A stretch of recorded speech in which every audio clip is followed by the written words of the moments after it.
सबसे निचले स्तर का जो श्रोता है वो उष्ट्र श्रोता है, ऊंट जैसा श्रोता है। उसको केवल कंटीली झाड़ियां ही पसंद होती हैं, ऊंट को, और किसी चीज में उसको स्वाद ही नहीं आता। कंटीली झाड़ी में कौन सा स्वाद है? वो जब खाता है तो उसके मुंह से खून निकल आता है।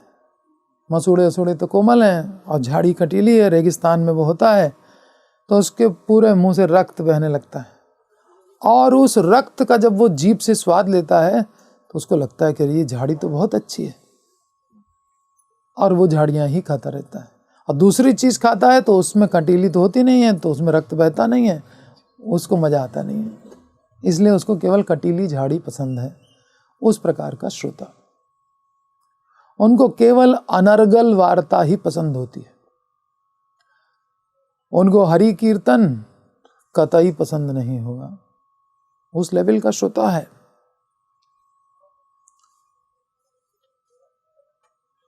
पॉलिटिक्स की बातें कर लो, घंटों उसमें इंटरेस्ट लेके बैठा रहेगा। मोदी, अखिलेश, मायावती करता रहेगा। फिल्मों की बातें कर लो तो करता रहेगा। स्पोर्ट्स की बातें कर लो, करता रहेगा। ग्राम्य वार्ता में उसकी इतनी रुचि है कि उसको भक्तों की चर्चा सुहाती ही नहीं है। ये एक सबसे निचली कैटेगरी है, उष्ट्र श्रोता। उससे ऊपर की जो कैटेगरी है वो है बैल, वृष, वृष श्रोता। वृष माने बैल। वो बैल जैसा श्रोता है। बैल को अगर आप हरी हरी घास दे दीजिए तो खुश है, घर में भरनी हुई रोटी चावल सब्जी दे दीजिए तो भी खुश है, रसगुल्ला दे दो तो भी खुश है, सूखी घास दे दो तो भूसा भी खा लेगा। तो भूसे से लेकर रसगुल्ले तक उसकी बहुत बड़ी रेंज है, और उसको सब में वही स्वाद, उसको कोई फर्क नहीं पड़ता। तो वैसे ही संसार की चर्चा क्या है, वो भूसे को कूटने के समान है, उसमें से कुछ निकलता नहीं, कोई रस नहीं।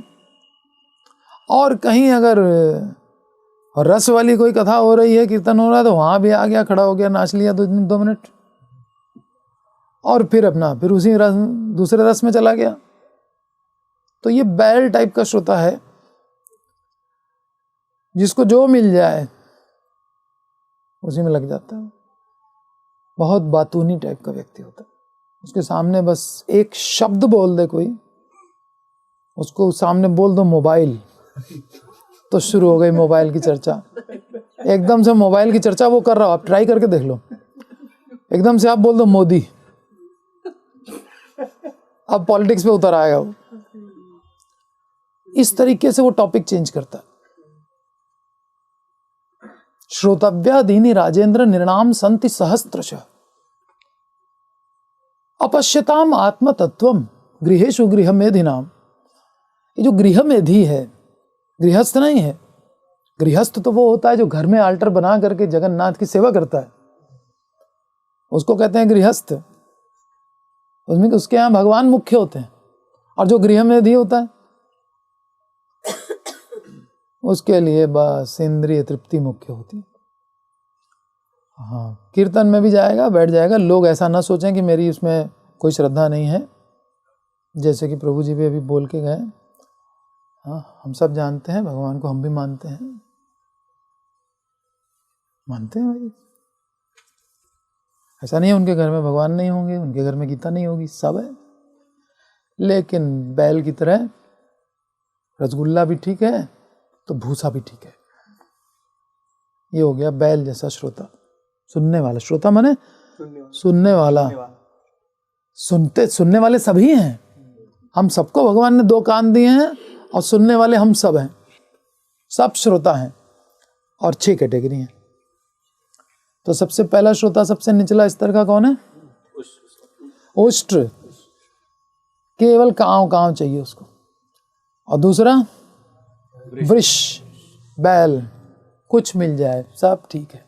कोई चैनल खोल लो, संस्कार खोल लो, तो ये चैनल खोल लो, सब बाबा लोग जो भी कुछ बोल रहे हैं सब जा रहा है अंदर।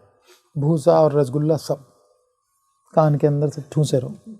निष्कर्ष क्या? 0/100, कुछ नहीं, 0%।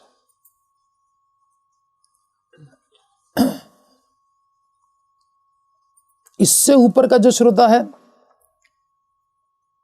वो है वृक्क श्रोता। वृक्क माने भेड़िया, भेड़िए जैसा श्रोता है वो। भेड़िया क्या करता है? वो जब भी आवाज लगाता है तो सबको डिस्टर्ब करता है, उसकी आवाज सबको डिस्टर्ब करती है। वो जहां पहुंच गया, किसी गांव में पहुंच गया, गांव वाले सब भागना शुरू, अपने अपने बच्चों को बचाने में लग जाएंगे कि कहीं भेड़िया ना उठा ले जाए। और लोग एक दूसरे को डराते भी हैं, झूठ मूठ का बोल, भेड़िया आया, भेड़िया आया, भेड़िया आया, तो सब घबरा जाते हैं। तो भेड़िया माने जो डिस्टर्ब करे, बैठेगा भी कथा में, आ गया बैठ गया, उसका कभी मोबाइल बज रहा है तो कभी वो कुछ करने लग गया, कभी कुछ करने लग गया, उसका मन कथा में नहीं लग रहा है। कौन कॉल कर रहा है, इंपॉर्टेंट कॉल ना आ जाए, उसका ध्यान पूरा उस कॉल में लगा है। दूसरे काम महत्वपूर्ण लग रहे हैं, वो बातें करने लग जाएगा कथा के बीच में ही, कीर्तन के बीच में ही। ये भेड़िए जैसा श्रोता है जो खुद तो डिस्टर्ब है ही और दूसरों को भी जो कंसंट्रेट कर रहा है। हमने कीर्तन के प्रारंभ में ही कहा कि जो जो आपके प्रिय श्री विग्रह हैं उस पर अपने मन को एकाग्र करिए, और वो क्षण भर के लिए भी उस विग्रह से आपका मन हटने ना पाए, और फिर कीर्तन करिए। देखिए क्या आनंद आता है। आपको श्याम सुंदर अच्छे लगते हैं, राधा माधव अच्छे लगते हैं, कुंज बिहारी अच्छे लगते हैं, जिसके जो मन में जिसको अच्छे लग रहे हैं उनका कीर्तन करें।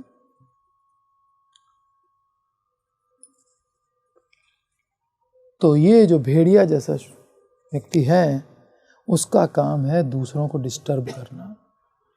उठेगा, बैठेगा, फिर आएगा, फिर जाएगा, सब लोगों का ध्यान उसकी तरफ आकर्षित रहेगा। ये कहाँ जा रहा है, क्यों आ रहा है, बार बार क्यों आ रहा है, जा रहा है। देर से आएगा कथा में, वो भी डिस्टर्ब कर रहा है, क्यों देर से आ रहा है। और सब लोग बैठे हैं एकाग्र चित्त से, अब उनके लिए जगह बनाओ।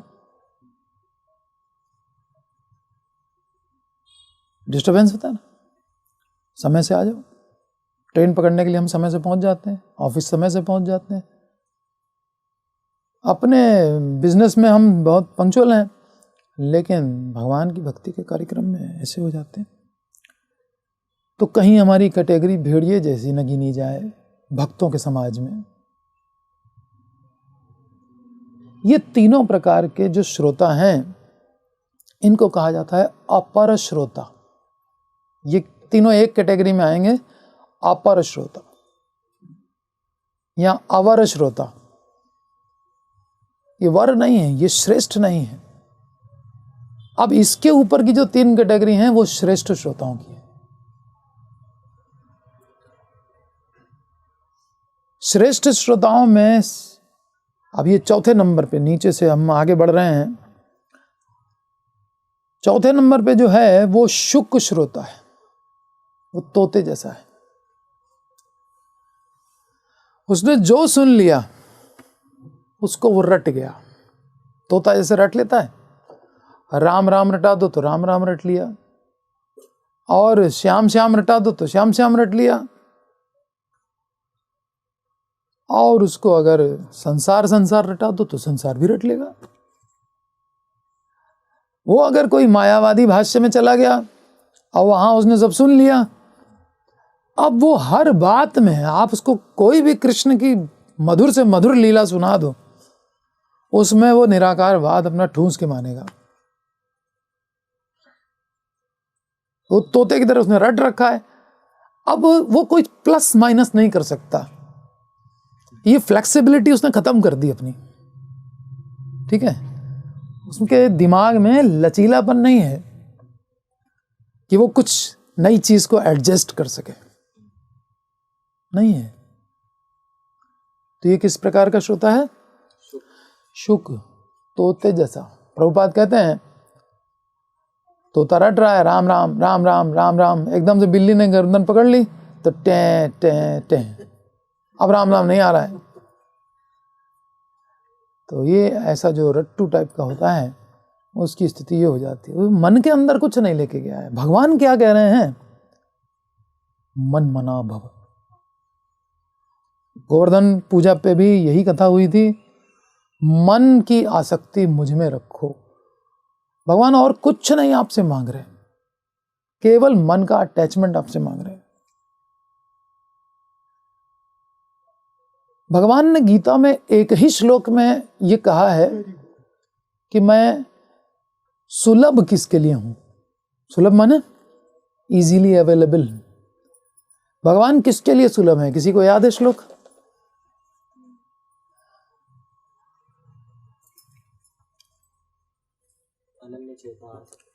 अनन्य चेता सततम यो माम स्मरति नित्यशः। स्मरति नित्यशः, हर समय जो मेरा स्मरण करता है। उसके आगे तस्य अहम सुलभः पार्थ।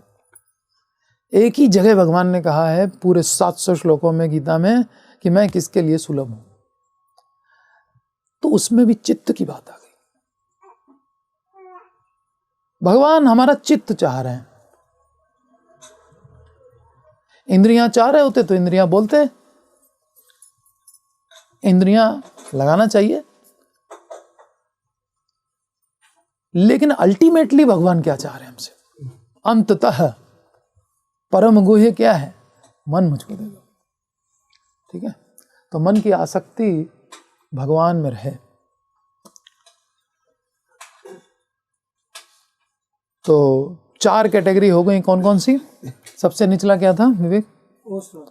उष्ट्र, उष्ट्र श्रोता, उष्ट्र श्रोता।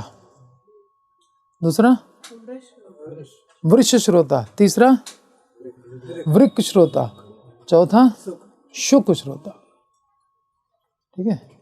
तो हम लोग को रट्टू तो नहीं बनना है, हमको भगवान का स्मरण करना है। हर चीज़ लॉजिकली, प्रभुपाद ने कहा कि ऐसे नहीं ब्लाइंडली फॉलो करो कोई भी चीज़, हर चीज़ को समझो कायदे से।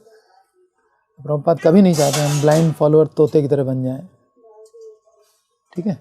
वो लोग भी बहुत इम्प्रेस कर लेते हैं, धनाधन श्लोक कोट करते हैं और जो है व्यक्ति जो है ये बहुत इम्प्रेस हो जाता है कि अरे इसको तो बहुत आता है ना, तोते की तरह से रट रखा है। अंदर का भाव क्या है वो भगवान जाने, वो जाने और भगवान जाने। इसके आगे का जो श्रोता है उसको कहते हैं हंस श्रोता। वो हंस है। तो जो गृहस्थ भक्त होते हैं उनको कम से कम ऐसा तो होना ही चाहिए, क्योंकि गृहस्थों को नौकरी भी करनी है, बिजनेस भी करना है, लोगों के साथ डीलिंग भी करनी है, परिवार को भी धीरे धीरे आगे बढ़ाना है भक्ति में, कृष्णा कॉन्शियसनेस में। तो अब सुनना तो पड़ेगा। इधर से सुनो, इधर से निकाल दो उनकी बातें। संसार की बातें जितनी हैं, इधर सुना उधर से निकाल दिया, उसको रखा नहीं अंदर, ठीक है। और ये नहीं कि इधर से सुना तो इधर से बोला, ये मूवमेंट नहीं चाहिए, स्ट्रेट लाइन मूवमेंट चाहिए। इधर से गया और इधर से निकल गया, छुट्टी, कोई रिएक्शन नहीं। सुन लिया, जय राम जी की। कहां से निकालते रहेंगे? जब तक प्राण है, खंड खंड है देह जाए यदि प्राण, तब हमें वदने ना छाड़ी हरिनाम। ना छाड़ी हरिनाम प्लस रिएक्शन भी नहीं करेंगे। और तब भी महाप्रभु आए थे, नित्यानंद के टाइम पे भी महाप्रभु आए थे, लेकिन महाप्रभु ने क्या किया? महाप्रभु, आप सुनिए अपने प्रश्न का उत्तर, ध्यान मत भटकाइए। आपने प्रश्न किया ना, क्या प्रश्न किया, कब तक सुनेंगे? तब सुन लीजिए। हरिदास ठाकुर मुस्लिम परिवार के थे, हरि नाम करते थे, मुसलमानों को बहुत बुरा लगा। उस समय मुस्लिम शासन था, आज से 500 साल पहले मुगलों का शासन था। उन्होंने हरिनाम बंद कराने के लिए, जैसा इन्होंने कथा बताई कि बेंतों से मारने का आदेश दिया सैनिकों को कि जब तक ये मर न जाए या तो हरिनाम न छोड़ दे, कलमा न पढ़ ले, तब तक इसको मारना है तुम लोग को। और अगर नहीं मार पाए और तब भी हरिनाम करता रहा तो तुम लोगों को मार डालेंगे हम। ये इतना कड़ा आदेश मिला। तो हरिदास ठाकुर जब कर रहे थे नाम जब, उस समय ये लोग मार रहे थे, और हरिदास ठाकुर ने कहा कि खंड खंड हई देह है, मेरी देह के टुकड़े टुकड़े कर दें लोग, और मेरा प्राण भी चला जाए, तब भी मैं अपने मुख से हरि नाम तो नहीं छोड़ने वाला। हरे नाम हरे नाम हरे नाम ही केवलम, यही एकमात्र साधन है। तो प्राण चले जाएं तो उस समय हरि नाम कर रहे हो तो फिर और क्या कहना? अंत समय में अंत काले च माम एव स्मरण मुक्त्वा कलेवरम। तो आओ भैया, स्वागत है तुम्हारा, लेके आओ तुम भी बेंत वेंत जो कुछ लाना है। हम लोग बैठे हैं सर झुकाए, मान लो जितना मानना है। तो हमको ये समझना चाहिए, भगवान हमसे मांग रहे हैं हमारा मन, ठीक है। और हरिनाम साधन है, और मौका मिले तो खूब नाचो गाओ, और जहाँ मौका नहीं है तो थोड़ा टॉलरेट कर लो, लेकिन हरिनाम तो चलता रहे। हरिनाम नहीं छोड़ सकते हम। नृत्य कभी फैसिलिटी नहीं है तो छोड़ दिया, हरिनाम थोड़ी। मन है, मन मयूर को खूब नचाओ, है ना।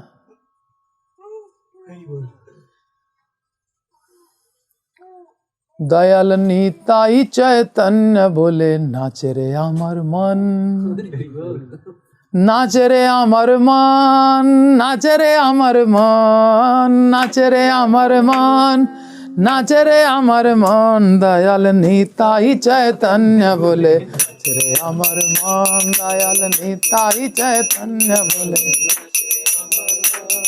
नाच रे अमर मन, नाच रे अमर मन, नाच रे अमर मन, नाच रे अमर मन, नाच रे अमर मन, नाच रे अमर मन। दयाल नीताई चैतन्य बोले, नाच रे अमर मन। हे मन दयाल तो नहीं है, दयाल तो नहीं है, हे मन दयाल तो मार के प्रेम दे, दयाल तो नहीं है, मार के प्रेम दे, मार के प्रेम दे, दयाल तो नहीं है।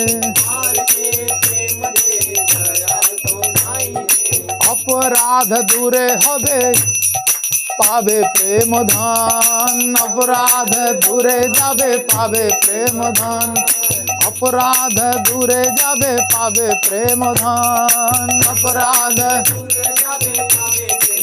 दयाल नीताई चैतन्य बोले, नाच रे अमर मन।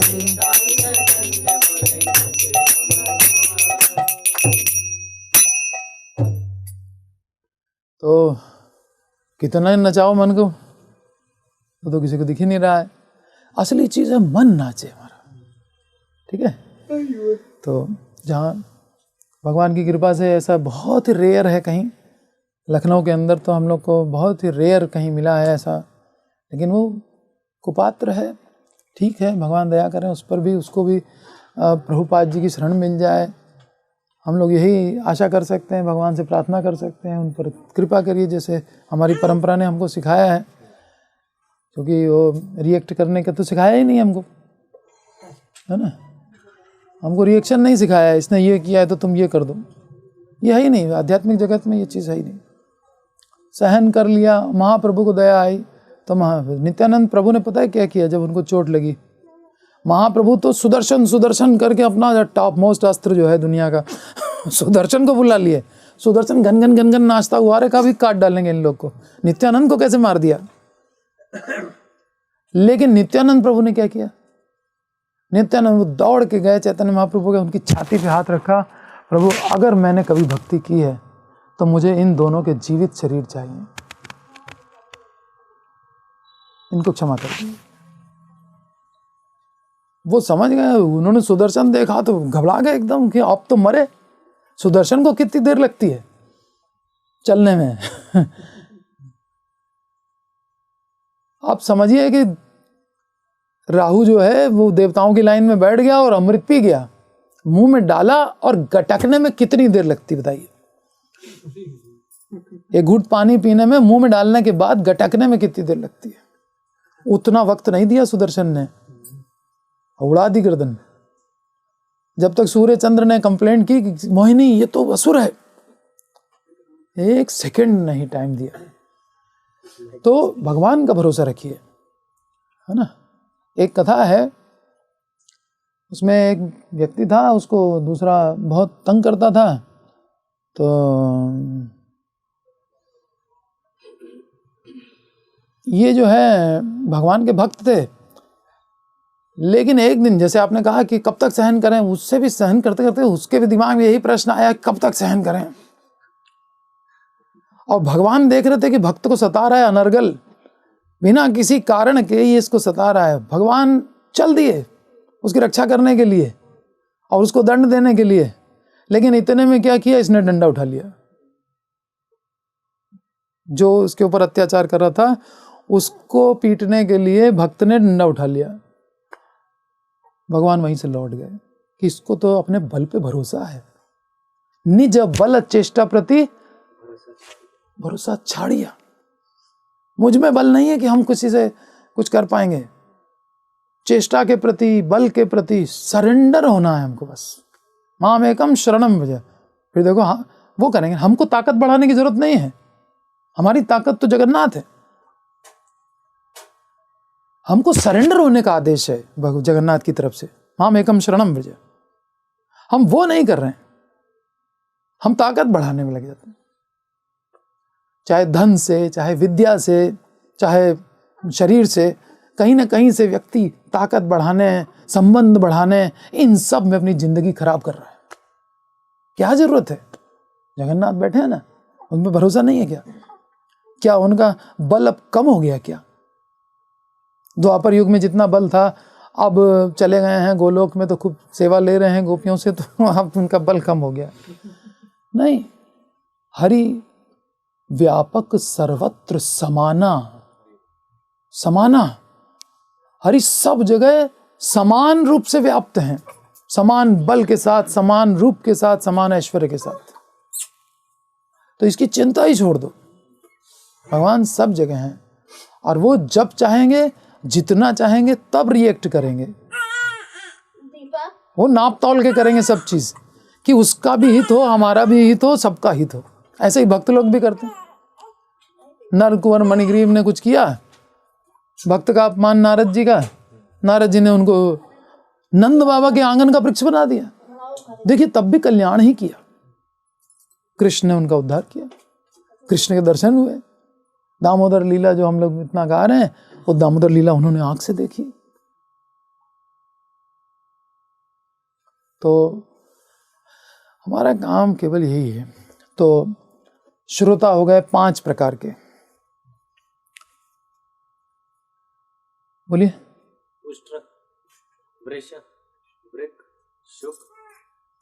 हंस। तो हंस क्या है? दूध का दूध, पानी का पानी, ये मटेरियल चीज है, इग्नोर। ये आध्यात्मिक है, एकदम अलर्ट। सत्संग में आया, बिल्कुल 100% कंसंट्रेशन, एक एक शब्द पर मनन करना चाहिए, गंभीरता पूर्वक एक एक शब्द को बहुत गंभीरता से लेना चाहिए। तो ये हंस की क्वालिटी है। वो दूध और पानी मिक्स कर दो, वो दूध निकाल लेगा, पानी छोड़ देगा। जैसे आजकल एक इंस्ट्रूमेंट बनाया है, वो उसमें डुबो दिया जाता है तो बता देता है कितने % पानी है। वो तो खाली परसेंटेज कितना है बता देता है, लेकिन वो पानी निकाल नहीं पाएगा। लेकिन हंस जो है वो निकाल देगा पानी।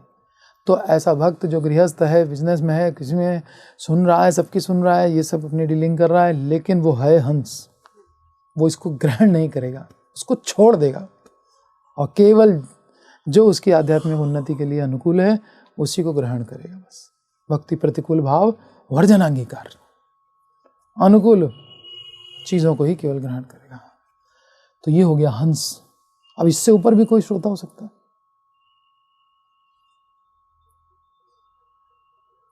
इससे ऊपर का जो श्रोता है वो है चातक। चातक श्रोता, क्या खासियत है चातक की? केवल स्वाति नक्षत्र का जल पिएगा। वो नक्षत्र जब उदित होगा और वर्षा काल में, उस समय वर्षा भी हो रही हो, तब जो जल गिर रहा है बस मुंह खोल करके उसी को पिएगा, ऊपर की तरफ मुंह करके। जमीन पे गिरा हुआ नहीं पिएगा, ठीक है। तो इस प्रकार का जो श्रोता है वो दूसरी वार्ता करता ही नहीं है, उसके पास केवल कृष्ण की वार्ता है। ये सन्यासी लोग हैं, उनको दूसरी बात इतनी खराब लगती है कि वो उनका संग छोड़ देते हैं। राधा गोविंद महाराज ने एक बार कहा कि हम अब वृंदावन में क्लास ही नहीं देते हैं। क्यों क्लास नहीं देते हैं? लोग ऊट पटांग प्रश्न करते हैं, तो उनकी चेतना कहाँ है? और ये ऊट पटांग प्रश्न, उनकी चेतना, वो उस ऊंची चेतना में बड़े आनंद में है, उस आनंद का वो अनुभव कर रहे हैं, रोमांच का पाशुर उनके हो रहा है, और हम बिल्कुल बेसिक एक चीज क्वेश्चन ले आए जो रोज रोज वाला।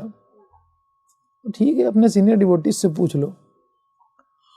राधा गोविंद महाराज से आप इस प्रकार के छोटे मोटे प्रश्न करोगे तो वो अब इस चक्कर में उन्होंने क्लास देना बंद कर दिया। नहीं, उनसे बर्दाश्त होता। ये क्या है? 4 नियमों पे उनसे प्रश्न किया जाए, ये कौन सी है समझदारी है?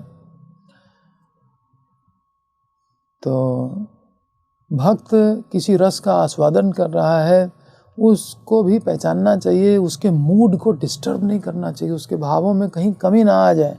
हम सेवा का मतलब है कि उनके भावों में वृद्धि हो। जैसे चैतन्य महाप्रभु जब हरिनाम कीर्तन सुन करके मूर्छित हो जाया करते थे, तो भावदशा है वो भी एक भावदशा है। तो उनको बाह्य चेतना में लाने के लिए श्रीमद् भागवत के 10वें स्कंद के श्लोक सुनाते थे रामानंद राय और स्वरूप दामोदर। वो मूर्छित पड़े हैं और उनको भागवत के उनके मूड के अनुसार उनको वो श्लोक सुनाए जा रहे हैं, उसके बाद वो बाह्य चेतना में आते थे। तो ये मूड रहता है सन्यासियों का। वो कोई फालतू की बात, परिवार की बात, ये बात वो पूछेंगे नहीं आपसे। कैसा चल रहा है, क्या है, नौकरी लगी कि नहीं लगी, ये सब फालतू बातें उनके पास नहीं है। उनको डिस्टर्बेंस होता है। आप अपनी गृहस्थी और बिजनेस की और नौकरी की उलझनें लेकर के पहुंच जाओ सन्यासी के पास, ये कोई तरीका थोड़ी। आशीर्वाद दे दीजिए, लड़का नहीं हो रहा है, आशीर्वाद दे दीजिए, नौकरी नहीं लग रही है। ये सन्यासी इसीलिए बैठा हुआ है, तुमको नौकरियां दिला करके और बच्चे पैदा करवा करके और तुमको फैमिली में आसक्त करके, अब वो फंसे रहो उसी के अंदर। वो तो निकालने के लिए है। उनसे जाके पूछना चाहिए कि हम क्या करें जिससे मेरा इस संसार से उद्धार हो सके, भाई जन्म मरण का चक्कर मेरा खत्म हो जाए। इसके अलावा कुछ नहीं। के आमी कहने आवाए जा रहे तापत्र, मैं कौन हूं, मेरे तीनों ताप कैसे जाएंगे, ये पूछना चाहिए। तो कुल मिलाकर के ये है कि इतनी वैरायटी है श्रोताओं की। तो ये जो आखिरी के 3 श्रोता बताए कौन कौन से? शुक, हंस और चातक। शुक, हंस और चातक श्रोता। तो हमको चातक श्रोता की कैटेगरी तक जाना चाहिए। कुछ और सुनने में अच्छा ही ना लगे, केवल कृष्ण कथा। हरे नाम हरे नाम हरे नामैव। तो इसका मतलब कि भागवत हमसे क्या चाह रही है कि हम चातक श्रोता बने। और चैतन्य महाप्रभु क्या कह रहे हैं? कीर्तनीय सदा हरि, चातक श्रोता बनाना चाहते हैं, है ना। गीता क्या कह रही है? महाभारत महात्माओं का लक्षण क्या है? सततम कीर्तयन्तो माम, ये है चातक। इनको और कोई टॉपिक ही नहीं है, एक टॉपिक है बस, कृष्ण। कृष्ण की बात करो तो खुश, नहीं करो। और हम लोगों को वहाँ पे बच्चे, गृहस्थ और सन्यासी, तीनों आश्रम के लोग मिले, वो सारे के सारे चातक थे। उन्होंने हमसे केवल हरि कीर्तन करने को कहा, और कीर्तन किया तो बड़े प्रसन्न, खूब आशीर्वाद दे। गुरु भक्ति मिले तो राधा रानी की भक्ति मिले, ये वो सब सुना देंगे कि हाँ भाई हमने कहा, हमारी बात का मान रखा। चाहे रात के 12 बज रहे थे, लेकिन हमारे साथ बैठ गए रोड पे और बैठ के कीर्तन कर रहे हैं, नाच रहे हैं, जैसे कहो वैसे कर रहे हैं। ये उनकी कृपा जो मिली है ना, ये बिल्कुल अमूल्य है।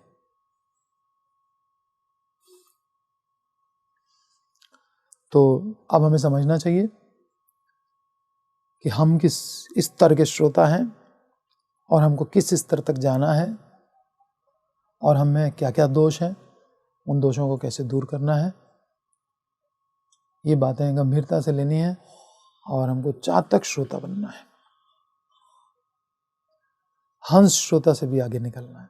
हंस श्रोता टेम्परेरी ठीक है, लेकिन हंस के बाद फिर चातक भी बनना चाहिए। कब तक सुनेंगे भाई?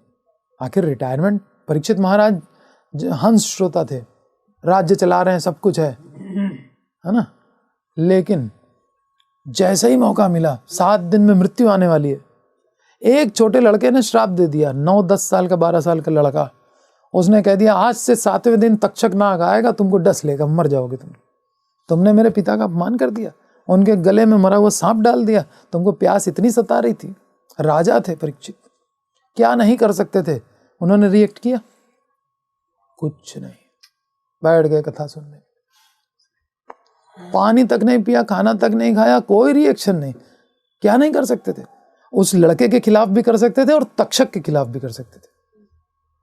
उनके बेटे ने कर दिखाया, जन्मेजय ने। उन्होंने ऐसा यज्ञ किया जिसमें सारे सांप आ करके धनाधन गिरेंगे और सब यज्ञ की अग्नि में सब जल जाएंगे। ऐसा यज्ञ कर डाला। मेरे पिता को तक्षक ने डसा कैसे? हम सब नागों को, सृष्टि में जितने नाग हैं सब खत्म कर देंगे आज। तब ब्रह्मा जी आदि ने आकर के रोका, भैया ये क्या कर रहे हो? एक सांप ने तुम्हारे पिता को डसा और तुम सारे सांप खत्म कर दोगे दुनिया से? कंट्रोल में आए। महाजन जो कह देता है उसको तो मानना ही पड़ता है। तो ब्रह्मा जी महाजन है, उनकी बात उन्होंने रख ली और छोड़ दिया अपना प्लान। गुस्सा वहीं छोड़ दिया, जैसा आप कहो वैसे ही ठीक है। बाकी सब सांपों के प्राण बच गए। तो वो परीक्षित भी कर सकते थे। और श्रृंगी को बुलाते हैं, तुम्हारी औकात क्या है? 12 साल का लड़का आकर हमको श्राप देगा, हमको श्राप देगा।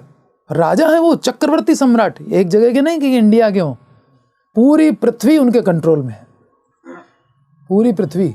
और इतने पावरफुल कि कली जब सामने आया तो उसकी हालत बिगड़ गई। साक्षात कली तो उनके सामने भयभीत हो गया, चरणों में गिर पड़ा कि हमको रहने की जगह दीजिए, भगवान के आदेश से मैं आया हूं। तब उन्होंने रहने का आदेश दिया उनको कि जुआ घर में जाओ, जाके रह जाओ, जाओ शराब खाने में रह जाओ, जाओ जहां कसाई घर है वहां रह जाओ, जाओ जहां वैश्यालय है वहां पे जाके रह जाओ। 4 जगह उनको दे दी। अब ये चारों थी नहीं, पूरा ढूंढ डाला। परीक्षित महाराज का राज इतना बढ़िया, वहां पर ये 4 मिला ही नहीं उसको, कहाँ जाए? कहने लगे साहब आपके यहाँ तो है ही नहीं ये 4 चीज, न कोई शराब पीता है, न कोई वैश्यालय जाता है, न तो कोई चारों में से कोई खराबी किसी में नहीं है। कलयुग के 4 स्तंभ हैं, ये चारों स्तंभ है ही नहीं वहां पे। द्वापर का एंड था वो, और कली की एंट्री हो रही थी। उस समय कहाँ था कली का प्रभाव कि कली के खंभे मिलेंगे? उसकी कोई बिल्डिंग ही नहीं बनी थी अभी, तब तो शरण मांग रहा था खाली। तो वो शरणागत हो गया, इतने पावरफुल थे, जिसके सामने कली शरणागत हो जाए। अभी सब लोग कली के शरणागत हैं, चाहे राजा हो चाहे प्रजा हो, सब कली के अंडर में, उसी के प्रभाव में सब अपना अपना कार्य कर रहे हैं। तो भक्त लोग रिएक्शन नहीं करते हैं, लेकिन रिएक्शन आती है भगवान की ओर से। और इसके पीछे भगवान का वो था, उद्देश्य था कि भागवत प्रकट हो गई। तो श्रीमद् भागवत प्रकट हो गई और साथ ही साथ भक्त भागवत के गुण भी प्रकट हो गए। तभी लोग जान पाए परीक्षित के गुण क्या हैं। इसको अपने बल चेष्टा इस पर भरोसा ही नहीं है। 7 दिन में सांप क्या डसेगा। निज बल चेष्टा प्रति भरोसा छाड़िया, तुम्हारा कृपा यासी निर्भर करिया, केवल आपकी कथा से मेरा सब कुछ होगा। 7 दिन बैठ गए कथा सुनने। कोई व्यक्ति हमको मार डालने के 7 दिन की धमकी दे दे और हम बैठ जाएं 7 दिन कथा सुनने, आओ तुमको मारना है मार लो। ये है भगवान पे भरोसा। यही जड़ भरत ने किया। किसी भक्त का नाम ले लो, रिएक्शन नहीं, भगवान पे भरोसा है, वो रिएक्ट करेंगे मेरी ओर से। ये आशा भी नहीं करनी है, बल्कि भगवान से उनके लिए सद्बुद्धि की मांग करनी है। भगवान इनको सद्बुद्धि दो।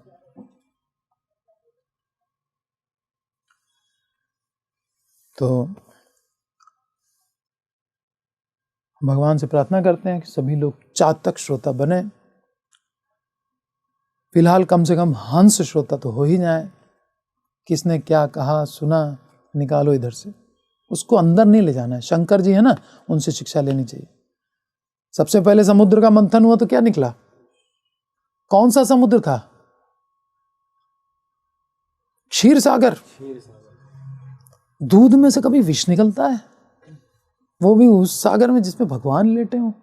वो तो चरणामृत हो गया। वैसे ही आराम से भगवान जिसमें लेटे हैं, और दूध का सागर है, वो ऐसा दूध है जो ना कभी फटेगा ना कभी बिल्ली पिएगी, कुछ नहीं, उसमें कोई खतरा नहीं है। वो सागर कब से है? जब से सृष्टि हुई तब से लेके वो सागर है। आज तक वहां का दूध फट के पनीर नहीं बन गया। उसमें से जहर निकला है। उसमें से कैसे जहर नहीं? दूध को आप कितना ही मथो, जहर निकल आएगा। जहर निकल आया है। सब भगवान की लीला देखो, अद्भुत लीला है। और जहर निकल आया तो सब भागे, अरे अमृत के चक्कर में हम मर जाएंगे। उसकी जब भाप उठने लगी तो सब मार एकदम, सब खांस खांस के हालत बिगड़ गई सबकी। सब असुर देवता सब भाग खड़े हुए। भगवान ने देवताओं को सलाह दी कि ये जितना विष निकला, पूरा सागर भर गया विष से, पूरा काला पड़ गया सागर, जाओ महादेव के पास। महादेव ने क्या किया? पार्वती से पूछा क्या करना है। पार्वती ने कहा आप सक्षम हैं, जगत के हित के लिए इसका पान कर जाइए।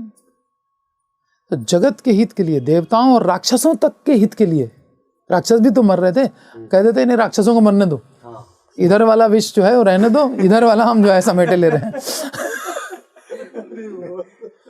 तुम लोग चलो मेरे धाम, और बाकी यहां मरने दो इन लोग को। दोनों का हित। शिव जी देखो, समोहम सर्वभूतेषु न मे द्वेषो अस्ति न प्रिया। शिव जी ने क्या किया? अंचली में ले लिया पूरा सागर। देखिए शिव जी की पावर, सागर पूरा ये समाया हुआ है। पी गए? पी नहीं गए, ये हाथ अटका लिया। आप रोक के दिखा दो, एक बूंद पानी यहां रोक के दिखा दो, नीलकंठ हो गए। अंदर भी नहीं लिया। कोई बुरी बात है, कान से तो सुनाई पड़ती है, लेकिन हमको बनना है हंस। हम अगर अंदर ले गए तो अपने मन को दुखी करेंगे, तनाव में रखेंगे। अंदर ले ही मत जाओ, शंकर जी से सीखो, यहाँ अटका लेना है। और उन्होंने उल्टी भी नहीं की कि अरे सबसे खराब चीज, आदमी के मुंह में कोई ऐसी चीज चली जाए तो आदमी उल्टी कर देता है, ये क्या खिला दिया। जहर से ज्यादा कड़वी और खराब चीज कोई होती है क्या? स्वादहीन। वो पी करके सागर के परिमाप में, और उल्टी तक नहीं की, वो यहां अटक गया। मतलब किसी ने कड़वी बात कही तो मुंह से भी एक शब्द नहीं निकला, और अपने मन को भी दुखी नहीं किया, क्योंकि यहां भगवान रह रहे हैं। भगवान हमारे हृदय में रह रहे हैं, वो कंफर्टेबल होकर रहें। हम इन कड़वी बातों को सहन कर लेंगे, हम अंदर भी नहीं जाने, मन के अंदर नहीं। भगवान इनको क्षमा कर दो। सब भक्तों ने यही किया ना, मन के अंदर जाने दिया?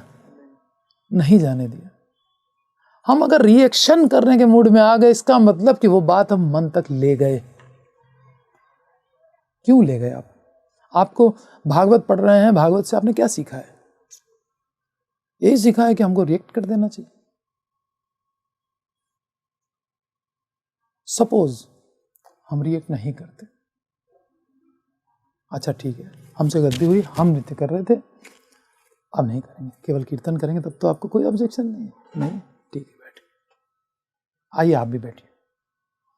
जितना जो पात्र है वो लेगा उतना ही, कम से कम उतना तो ले, उससे तो वंचित ना हो जाए, है ना। अभी वो ऑफेंस करके उससे भी वंचित हो गया। तो कम से कम हंस तो बन ही जाइए और फिर चातक बनने का प्रयत्न करिए। सब तजी भजन करहु दिन राति, अब मोहि कृपा करहु यही भांति। अब मुझ पर ऐसी कृपा भगवान कर दो कि सब कुछ छोड़ करके मैं आपका भजन करूं। और एक चीज बताएं, भजन में बाधाएं क्या क्या है? भजन में केवल 2 बाधाएं हैं, सबसे बड़ी बाधाएं 2 हैं, एक मान, एक अपमान। अगर हम इंसल्ट फील कर गए, हमने इसको बुलाया था, ये तो कीर्तन में आया नहीं, अब हम क्यों बुलाएं? इसने तो बुलाया ही नहीं है तो हम क्यों जाएं? और उसने नहीं बुलाया है, तुमको पता चला है कहीं से कीर्तन हो रहा है, तुमको चाहिए ना अपना टाइम लगाओ, समय नहीं तो तुम्हारा कहाँ जाएगा। अगर तुम मान लो तुमको बुलाया नहीं है और तुम कीर्तन में पहुंच गए तो कोई भगा रहा है क्या? यही मान, हमारा सम्मान नहीं किया, हमको फोन नहीं किया, हमको मैसेज नहीं किया, और फिर उसमें क्यों नहीं किया, फिर वो हृदय के अंदर सारी गंदगी ले गए। क्या ये भक्ति कर रहे हैं? अपमान फील कर गए, फील मत करो। फील करने में आपका मन खराब हो जाएगा, भजन छूट जाएगा, सिर्फ आप फील ही करते रह जाओगे। और अगर सम्मान अच्छा लग गया, आप तो बड़ा अच्छा कीर्तन करते हैं, अरे नहीं प्रभु जी, कहाँ, वहाँ तो बिल्कुल ऐसा ही है, बड़े बड़े भक्त पड़े हुए हैं, अंदर अंदर दूसरी चीज चल रही है कि हाँ बड़ी तारीफ की, इसने अच्छा आदमी है, ऊपर से हम बड़ी विनम्रता दिखा रहे। कोई दान कर रहा है, आप तो बड़े दानी हैं, अरे कहाँ प्रभु जी, दानी तो बलि महाराज हैं, दानी तो ये हैं, हरिश्चंद्र हैं, हम कहाँ हैं। लेकिन अंदर से खुशी हो रही है, दानी कहा इसने। ये मान अगर अच्छा लग गया भजन छुड़ा देगा, और अपमान अगर बुरा लग गया तो भजन छुड़ा देगा। इसीलिए चैतन्य महाप्रभु ने कहा, अमानिना मान देना कीर्तनीय सदा हरि। हरे कृष्ण। निताई गौरांग जय निताई गौरांगो, निताई गौरंग जय निताई गौरांगो, निताई गौरांग जय निताई गौरांगो, निताई गौरंग जय निताई गौरांगो, निताई गौरांग जय निताई गौरांगो, निताई गौरंग जय निताई गौरांगो, निताई गौरांग जय निताई गौरांगो, निताई गौरांग जय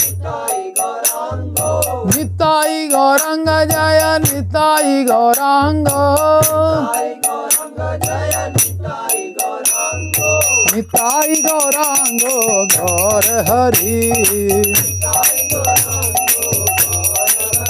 जय निताई गौरांगो गौर हरि, निताई गौरांगो निताई गौरांगो, निताई गौरांगो गौर हरि, निताई गौरांगो, निताई गौर हरि बोल, हरि बोल, हरि बोल, हरि बोल, हरि बोल, हरि बोल, हरि बोल। जय प्रभुपाद प्रभुपाद प्रभुपाद प्रभुपाद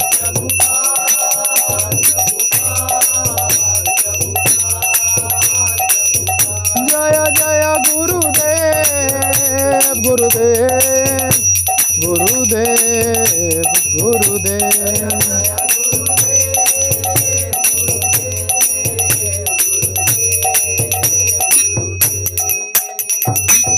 निताई गौर प्रेमानंदे हरे कृष्णा